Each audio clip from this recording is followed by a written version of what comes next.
Hello, welcome to Secure the Continent on News Central Television. This is a program where we bring you up to speed with all the security happenings on the African continent. I am Gbenga, Aborowa. But before we delve into our major discussion of this night, let me first bring you the latest security headlines across Africa. Opposition leader Ousmane Sonko's sentencing throws Senegal into chaos. Pro-democracy members of parliament convicted for terrorism in Eswatini.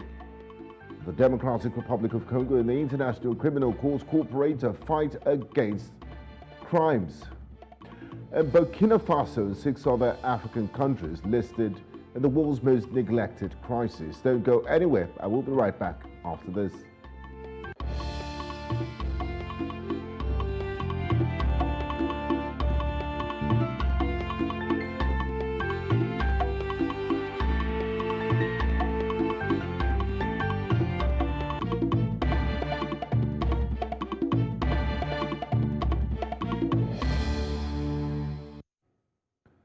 As Nigeria faces a new administration and Secure the Continent tonight, we will be looking at how President Bola Ahmed Tinubu plans to tackle security issues in Nigeria. There are details for you in this intro package. Take a listen. President Bola Ahmed Tinubu on Thursday met service chiefs and heads of security agencies as the country faces a new administration and insecurity decisions. Nigeria, in the last 8 years, has battled terrorism and banditry, with the promises of the Muhammadu Buhari government not fully fulfilled. The new president is expected to make drastic changes in the architectural framework of security in the country, as promised in his inaugural speech, and Nigerians are earnestly waiting for what's coming. Nigeria is still battling terrorism in patches, with interreligious and ethnic tension still very present in the country. Also, the farmer-header clashes continue to threaten the future of Nigeria's security, with lasting solutions expected to be devised in the coming months.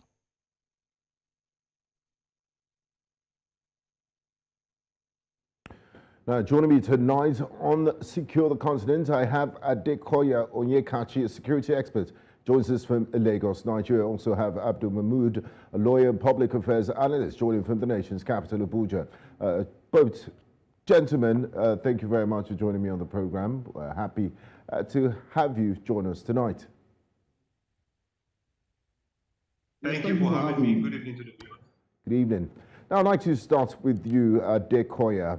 As a security analyst, how would you assess the multifaceted nature of insecurity in Nigeria, taking into account factors such as insurgency, banditry, and communal clashes, as we highlighted in that report?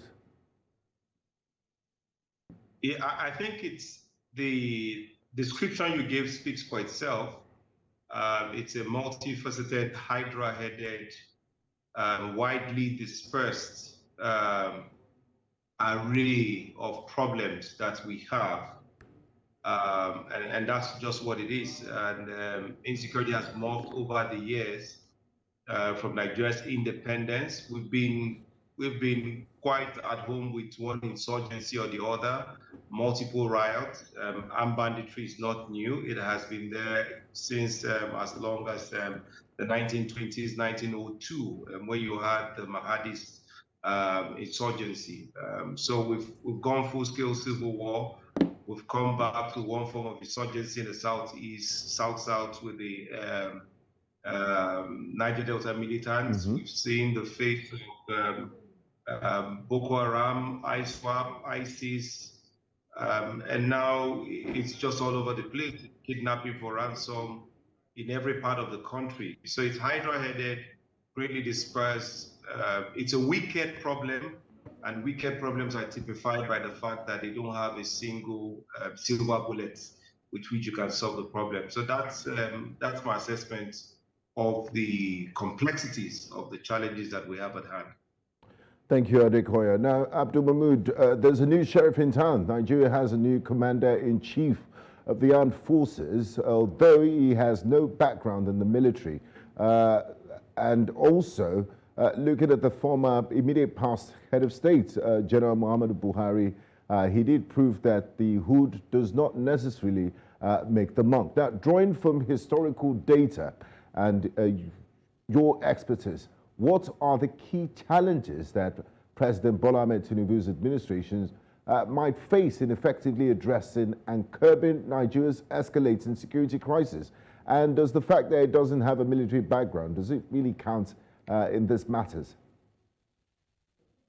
Yeah, flowing from what my colleague on the other side has just expressed, the security challenges that we're being confronted with in our country are hydra-headed. Like you rightly pointed out, a new sheriff is in town. And the whole question about is lack of military knowledge or lack of he not being rooted within the military tradition. For me, it's not so much of a problem. If you understand the problem, you should be able to fashion solutions to the problem. I expect that as a former governor of one of the biggest states, in Nigeria, which is almost the size in terms of the economy, the size of 5 African states' economies. I should think that he has solutions. He has solutions to the problem.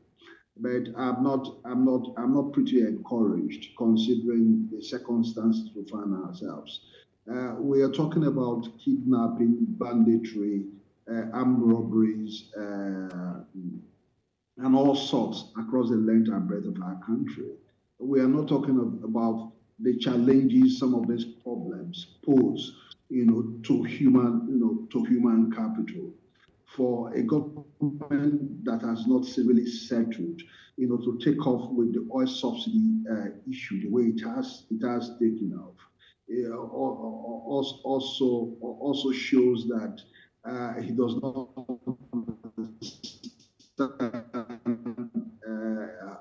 how security challenges or interrogates, the human capital, and of course the human market itself.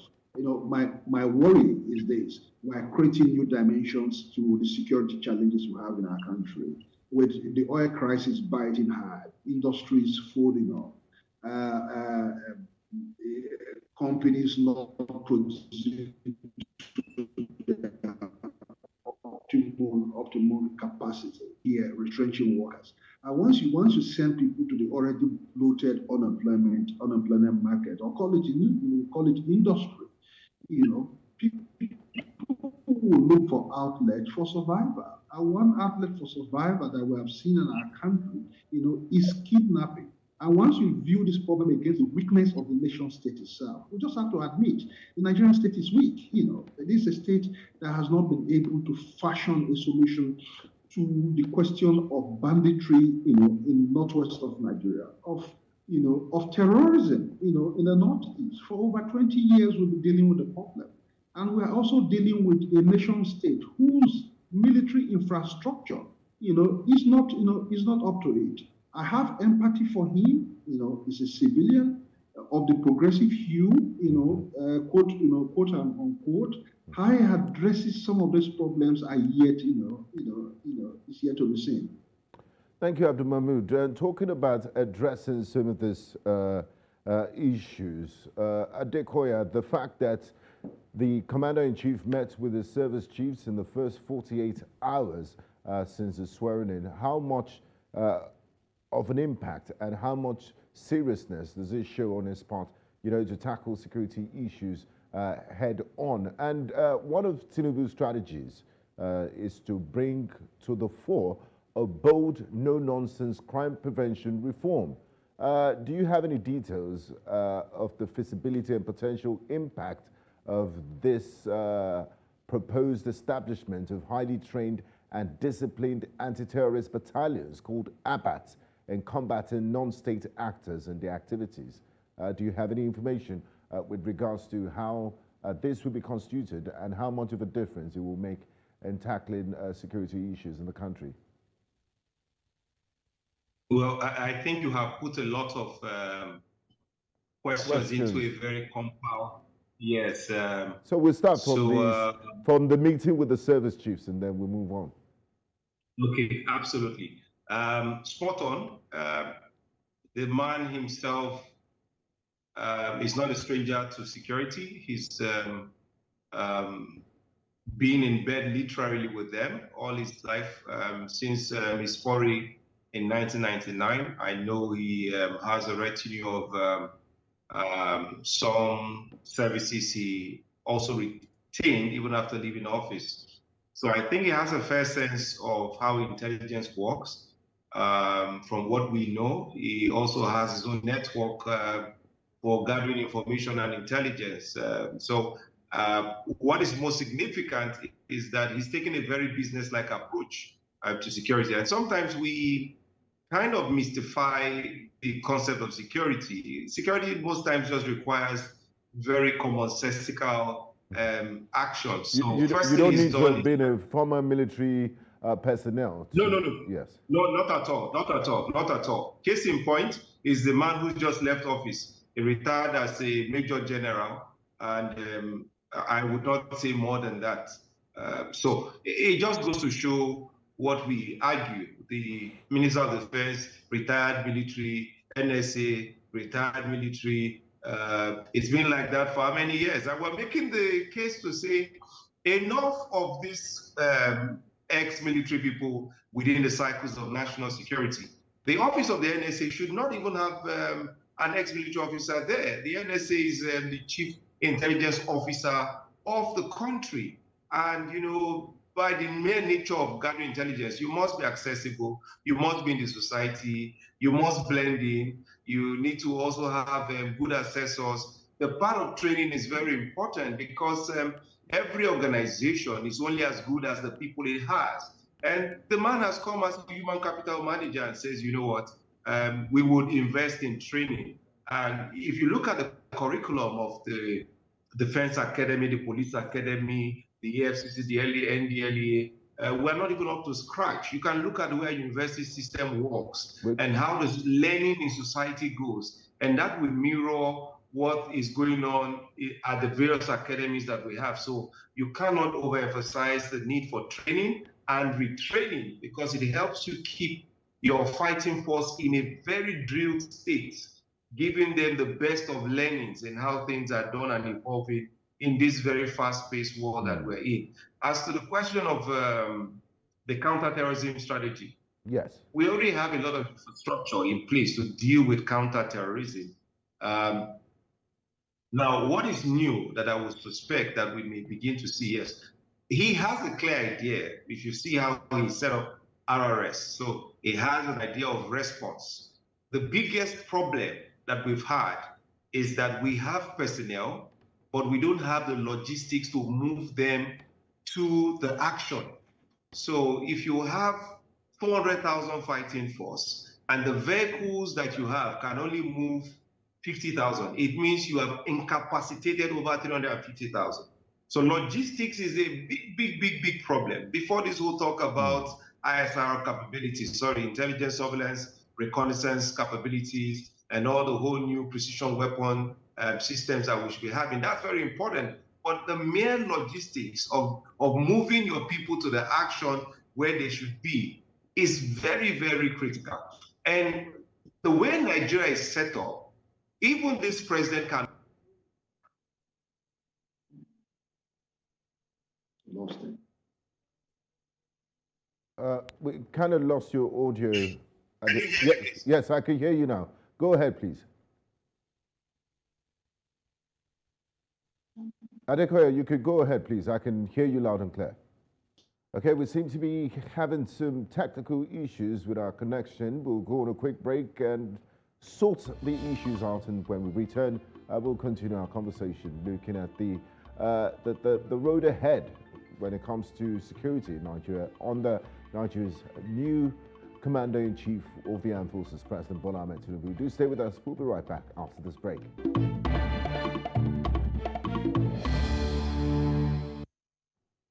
You're welcome back to Secure the Continent and News Central Television. We've been discussing the outlook for security in the new administration of President Bola Ahmed Tinubu, and I still have with me Adekoya Onyekachi, security expert, and Abdul Mahmoud, a lawyer and public affairs analyst, joining from Abuja.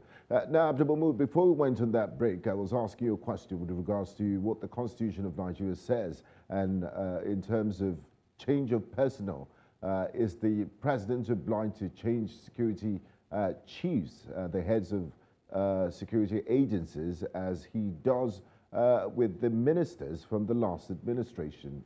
Is it something that the Constitution compels him to do? Yeah, like as I was saying, it comes with the business of the office of the president. Don't forget, he's commander in chief, so the service chiefs report to him.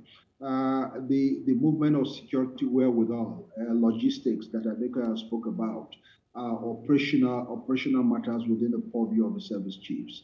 But in terms of appointment, in terms of fire, who hires can fire. The service chiefs do not operate within the ambit, the constitutional platitude of terms of office. So, well, any person will naturally expect that he should have his own team as he comes in, as he settles into office. But because we are dealing with delicate national security issues, it's not something you can push like the button, the button. It has to settle down. It has to identify what the problems and strengths and weaknesses of the present security infrastructure are in our country. And perhaps as it moves forward, it can decide, to fire those the current security chiefs we have in our country and bring people that they think, can find a needle, can find a needle in the hair sack, and all that. It's a challenging period for a president who has just come into office with a country buffeted by all sorts of security challenges across the regions of our country. And we saw on the swearing-in day, the day of the swearing of the president, attempts were made by, I don't know if it is activists, I'll call them, of the Yoruba nation who stormed police stations in the Southwest. If you add that to the pot, we appear to have challenges in the Southwest. Well, to answer your question in most summary sense, yes, he can sack, but it's not something he can do, he can do immediately. He needs to understand what is going on and the road they have traveled, what their strengths and weaknesses are, and where he thinks he can take Nigerian security to. Thank you, Abdul Mahmoud. Now, Adekoya, corruption has been identified as a major impediment for security efforts in Nigeria.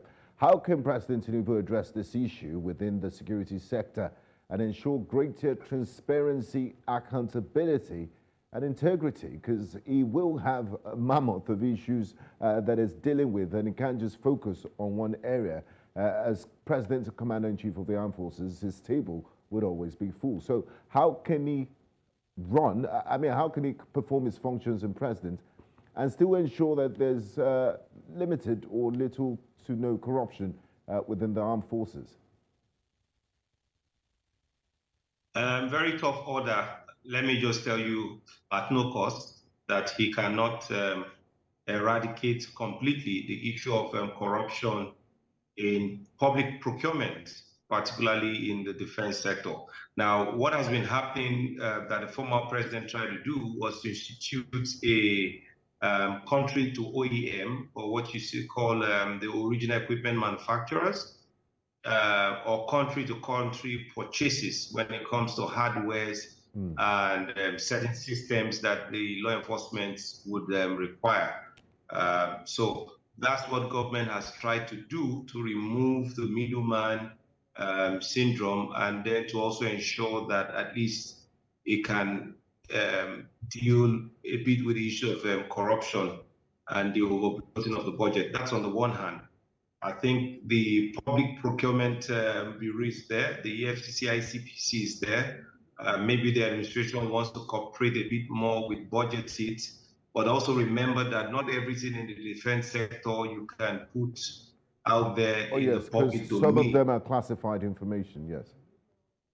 Absolutely. So I don't think corruption is the biggest problem that we have.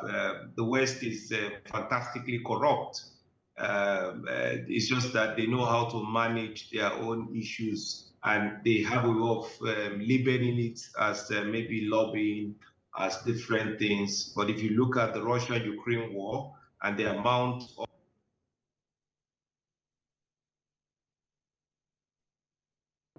you would see very quickly that there's corruption everywhere. So I think what the president wants to do is to focus on the quick areas of wins, and I think that he would perform best if he does least. The issues of internal security should not be at the forefront of what the president, the commander-in-chief of the armed forces, should be looking at, because that will be doing too much. The protection of our territorial integrity, the repositioning of our defense posture, the projecting of force, and the protection of our national interests, wherever we have that. It's a very big job. So by the time you begin to put issues happening in local government, rural communities, and all that, that's a big distraction. So if he wants to succeed, he has to stay away from all that and bring the state governors in. Thank you very much, Adekoya. Now, Abdul Mahmoud, beyond addressing immediate security challenges, what long-term strategies should President Tinubu adopt to tackle the underlying causes of insecurity, such as poverty, unemployment, and social inequality? And I also like the fact that you spoke about the current economic realities that comes with the removal of subsidies. So how important is it to also look at this root causes? Well, he has promised he's going to create 1 million jobs per annum. I think all we have to do is to hold him to his promise. That's one. At another level, we have to look at some of these factors that incubate the crisis we deal with in our country. Why are we disunited? Why are Nigerians not united? Why are the fault lines widening and deepening across the length of our country? We have to look at the socio-economic factors that exacerbate some of these crises we are dealing with. How important or how imperative in pursuing the economic program will also enthrone prosperity. When people are prosperous, there's peace. When human rights are respected, when the constitution of the land is respected, there's peace. And if you add all of these together, I think with a responsible and responsive government that's interested in creating wealth and interested in creating enterprise, with policies that are built around some of these things, I honestly think that, of course, we will not get to El Dorado, but we will begin to have some solutions to the problems that we are being confronted with daily. Thank you, Abdul Mahmoud. Now, Adekoya, regional and international collaboration has been touted as vital in addressing transnational criminal activities.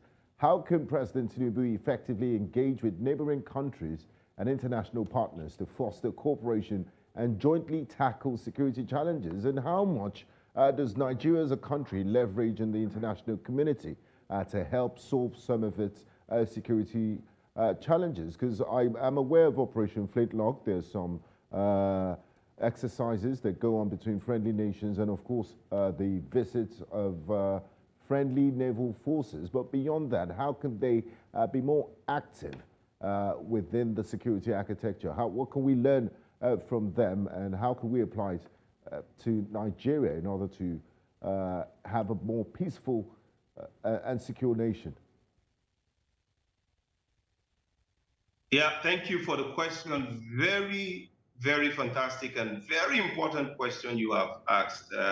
And this is why I said earlier, the Office of the National Security Advisor should not be given this time to an ex-military officer.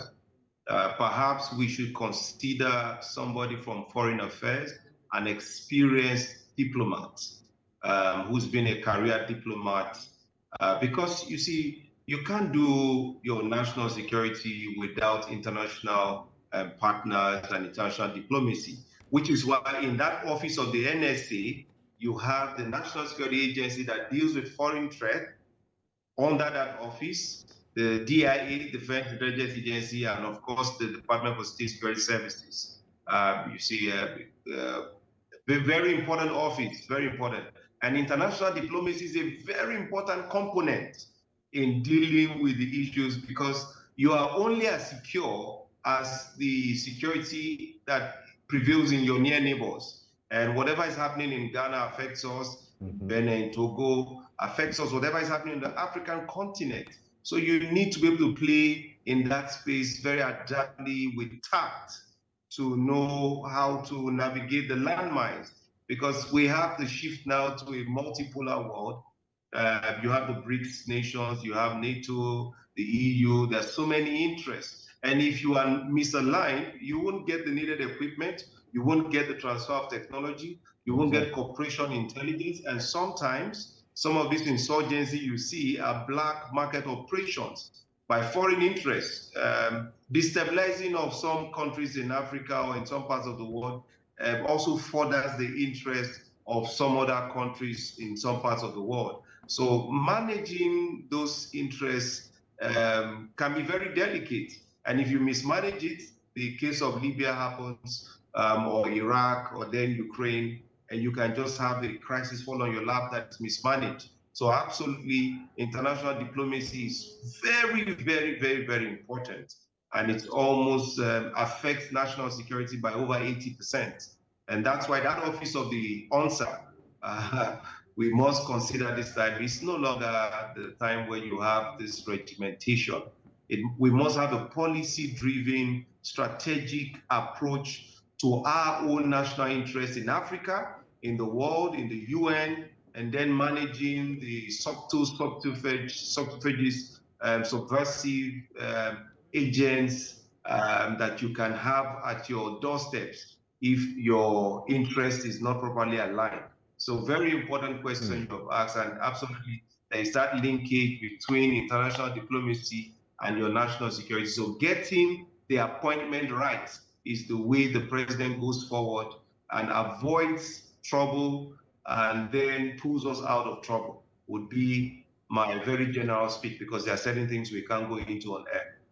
Thank you very much for doing justice to that question. A fine place to go on a break, and we're still looking at the new administration of President Bola Ahmed Tinubu. How much of the tide can he turn when it comes to insecurity in Nigeria? Do stay with us. So much to still unpack on today's Secure the Continent. Do stay with us. We'll be right back after this quick timeout.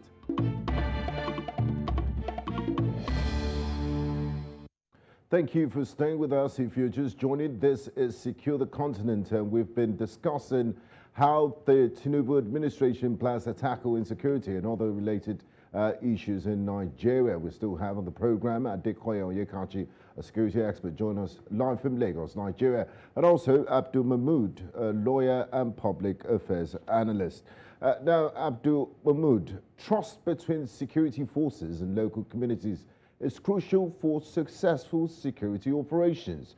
Just earlier this week, we saw what happened in the news, the EFCC and the DSS fighting over ownership of a building. But Mr. President stepped in, and I believe that issue has been resolved. Now, what measures and initiatives should President Tinubu prioritize to build trust, enhance community policing, and ensure that security operations are conducted with respect for human rights?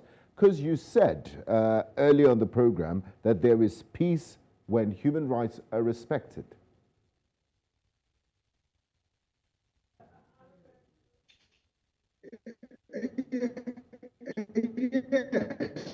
I have President Bola Ahmed has expressed from the other side. It's important going forward that we begin to periscope the office of the National Security Advisor and possibly see if we can move it away from the military culture that's been enthroned in that office. I think it's something that will be difficult for him to do.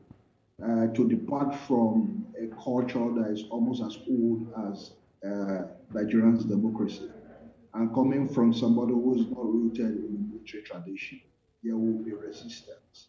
The same way that there was resistance when we had a National Security Advisor who retired as a brigadier general. There were problems with 7 full generals refusing to listen to somebody who did not attain that rank of major general in the army.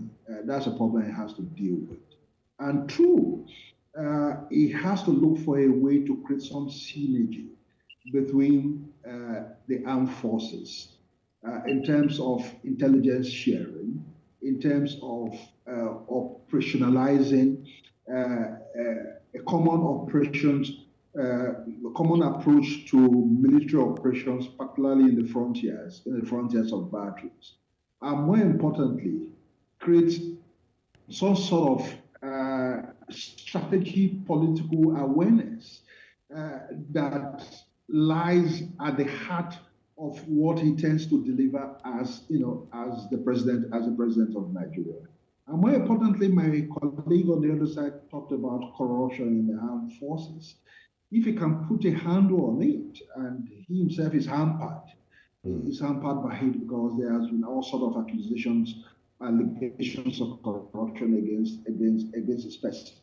So it's already hampered. But if he can put a handle on it, I think that fierce competition that exists between the branches of armed forces, if you allow me to use that, would naturally die. Why people are interested in covering up the patch that they have operationalized is the money, is the money involved. We are dealing with a war economy. And if you can bring everybody on board, Chief of Naval Staff, Chief of Air Staff, Chief of Army Staff, with the coordinating Chief of Defense Staff, and I think it will have a handle on what we are being confronted with. At the beginning of this program, you talked about creating a new structure within the armed forces to address terrorism. It's a good thing. I was a delegate to the 2014 National Conference. It emerged as one of the star recommendations of the conference in 2014 that we should create some institution out of the Nigerian Immigration Service and the Nigerian Armed Forces that will be mandatorily charged, that's absolutely charged with dealing with the borders of our country. Whatever we do inside Nigeria, and we don't put a handle on what happens in our porous and open borders, across the tip of the northwest in Jigawa to the tip of the northeast in Yobe State, we will not have a handle on the security challenges we are facing.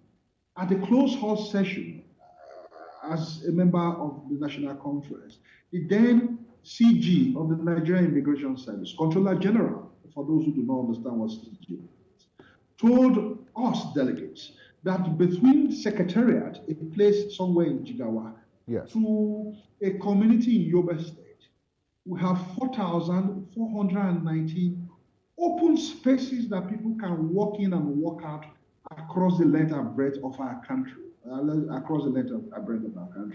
If we do not deal with our national borders and secure it in such a way that we protect our country internally, I do not think that whatever policy instruments this government brings out, we address our national security challenges. That's my honest view.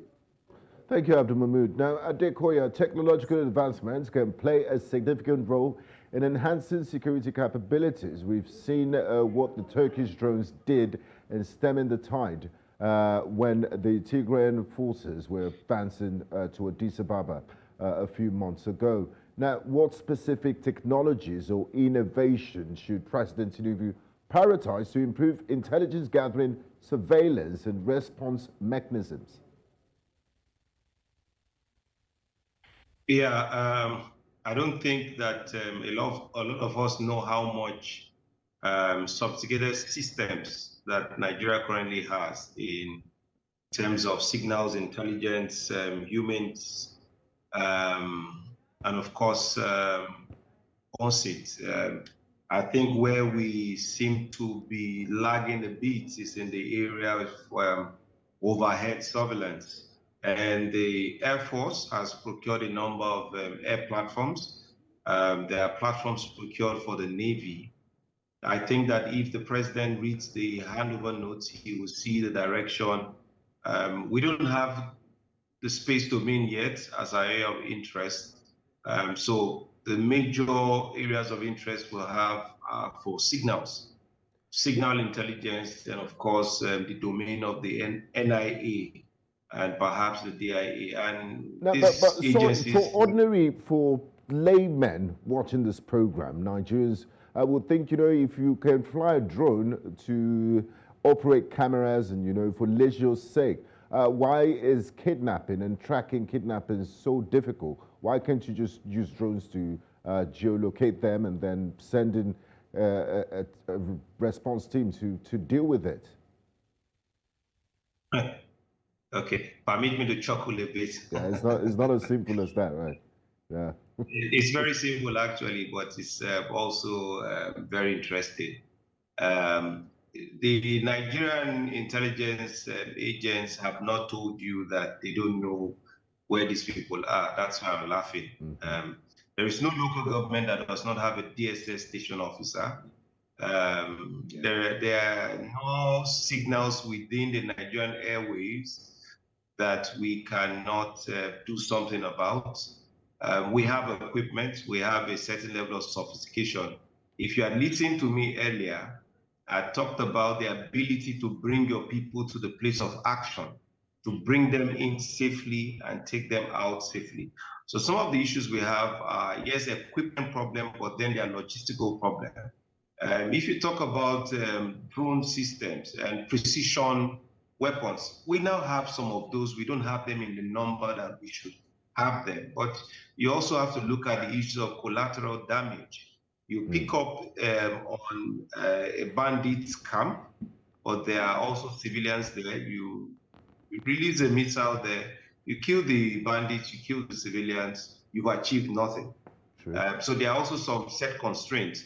Now, the real problem is how do you deny those people space and place, which is where the magic works. My colleague talked about our borders, over 4,100 something pathways into Nigeria. There are far more than that.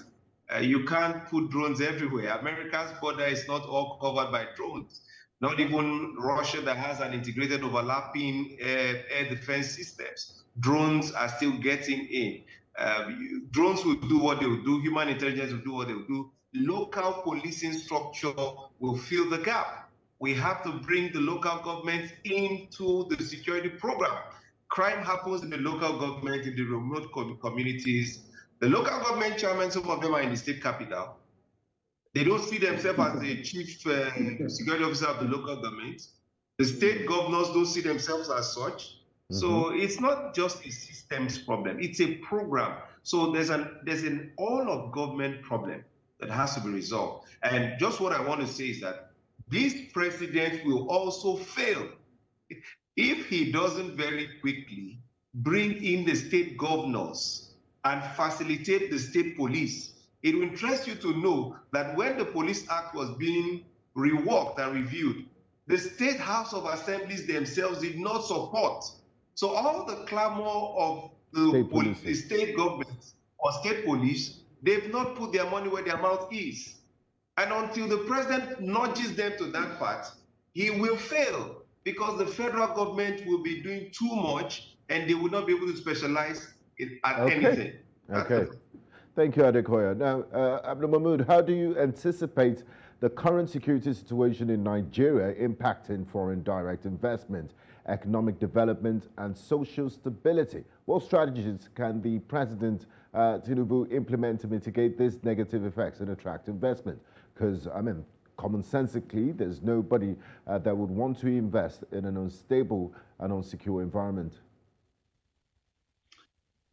For me, two things. I'll come from the standpoint of constitutionalism, perhaps the lawfulness of state actions or state inaction or release of those who put the levers of power of state. When you follow the law with fidelity, a businessman, a woman out there, whether in the UK or China, would want to come into your economy and invest, recognizing the fact that if anything goes south, which is investment, it has the dragnet of the law of the constitution to fall upon. If the government becomes lawless, they don't follow the constitution. People with businessmen, investors with big portfolios out there will not come to your economy. Two, if your borders are not secure, if a businessman thinks that I have to move into Nigeria with my portfolio investment and also move around the country with able-bodied young policemen armed to the teeth, it does not create good optics. It does not create good optics. So if you add both together, okay, pursue a conscious strategic economic program that is anchored on security, on peace, on constitutionalism. Businessmen, women with big portfolios out there will come to your country and invest. Thank you, Abdul I think for somebody who has been a governor of Lagos State and who boasts with some of the programs that he has run, that has ballooned the economy of Lagos to become, I think, the fifth. If you add it as an African economy. He has something stellar. He has something stellar to follow, to follow upon. But we are dealing with a nation state with larger contradictions and all that. So how he maneuvers up to him. Thank you, Abdul Mahmoud. Now, finally, Adekoya, if you can in less than a minute, I would really appreciate, because we're fast running out of time on the program. What measurable indicators of benchmarks do you recommend we use to assess the effectiveness of President Tinubu's administration in improving security, reducing violence, and enhancing the safety of Nigerian citizens? And when do we start the clock? We start the clock immediately. The man himself said from a certain day, don't sorry for him, he applied for the job. I started counting for him from May 29, and if the kitchen is too hot for him at any time, he should please leave the kitchen. What do we measure as success?